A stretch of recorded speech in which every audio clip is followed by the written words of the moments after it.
fantasy short stories. The Caretaker's Greenhouse by Makayla Nielson. It was dark and dank in the greenhouse, but that was how the plants preferred it. There was rarely sunlight, and if there was, it would have been fought back by the dense layers of leaves and vines coating the walls and ceiling. Their caretaker also preferred it this way, but had to cover his hunched back in a long black coat to keep the chill from sinking down to his hollow, brittle bones. He shuffled along slowly between rows of overgrown boxes, using his cane to push away vines that slithered along the ground, making his way to the back of the greenhouse. Mr. Montgomery's gnarled fingers fumbled with a frayed piece of twine, attempting to secure a purple stem to a stick lodged into a cracked pot. Once he fixed it with a tight knot, he tossed a handful of worms at the base of the plant.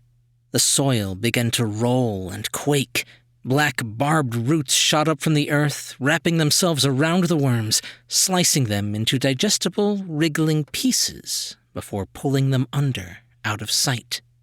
The plant's leaves fluttered as if thanking the man. Mr. Montgomery paid no attention to this. Instead, he depended heavily on his cane to twist himself in order to turn his attention upward. Across the ceiling were condensed tangles of vines, swaying to and fro, though there was no wind inside the greenhouse. "Good morning, old gal." In the back corner stood an enormous, twisted central vine that protruded from the ground and spanned out across the entirety of the greenhouse ceiling. Its leaves and ivy loomed large above the plants in a protective canopy. A single bud, dried and dead, clung to the mother plant as the sole reminder of a time long past. Mr. Montgomery opened the window nearest him and clutched a reed whistle that hung around his neck. He held it to his lips, and not a minute later, a young crow flew in. She perched herself on the algae-infested fountain that stood in the middle of the neglected space, and dipped her talons in the water before deciding to dunk herself, preening her feathers. Mr. Montgomery shook his age-spotted head and closed the window. The vines had inched closer to the ground now, the tips of them only a meter from the oblivious crow. They twitched irregularly, like the tail of a jaguar ready to pounce. The crow cawed, and the piercing sound made Mr. Montgomery flinch. The crow took off toward the window, and the vines followed after. They swatted at the bird, only narrowly missing several times before hitting its wing with a thorough whack. The bird squawked and faltered, but righted itself. It landed on the fountain once again. This time its eyes were in constant motion, focused on the plant above.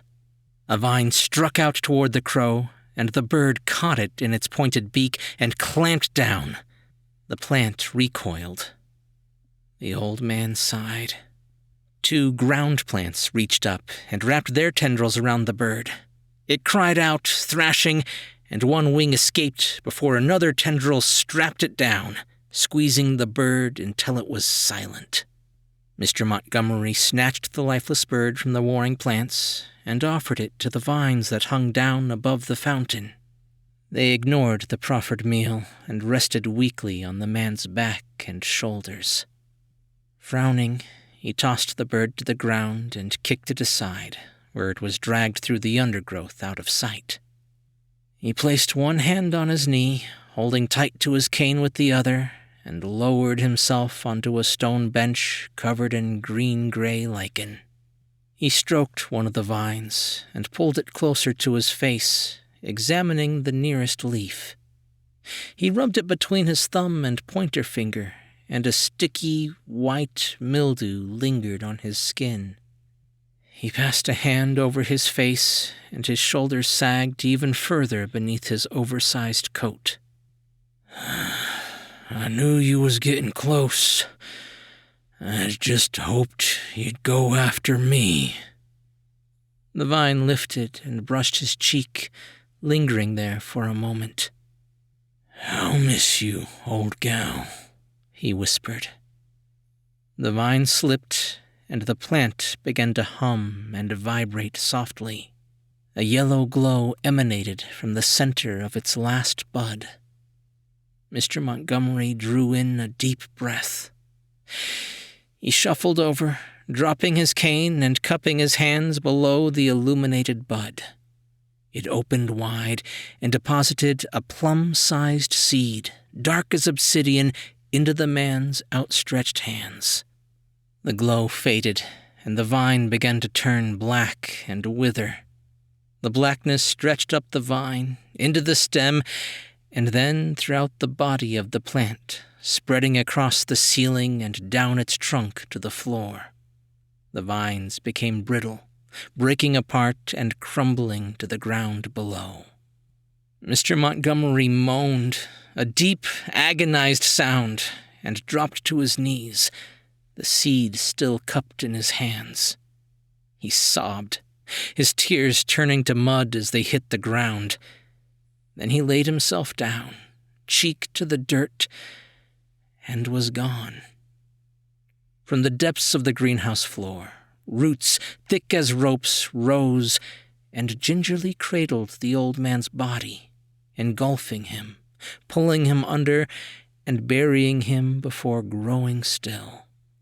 The remaining plants began to hum and vibrate, their buds glowing in unison. They lit the damp, decaying space, turning it an eerie green. Obsidian seeds dropped to the cold ground with unceremonious thuds, while their parent plants drooped, entirely drained of color. Their leaves shriveled and cracked, their stems snapped, cut down, and all was still.